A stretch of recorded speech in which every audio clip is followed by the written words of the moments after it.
In this part, we continue to install the Apollo client.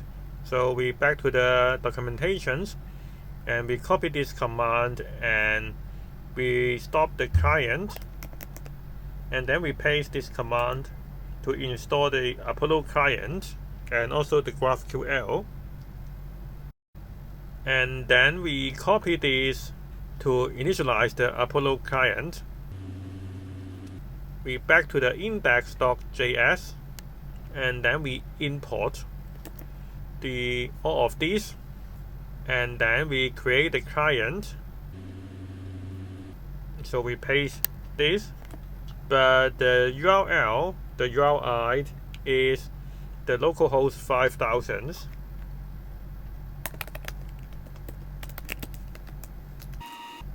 GraphQL.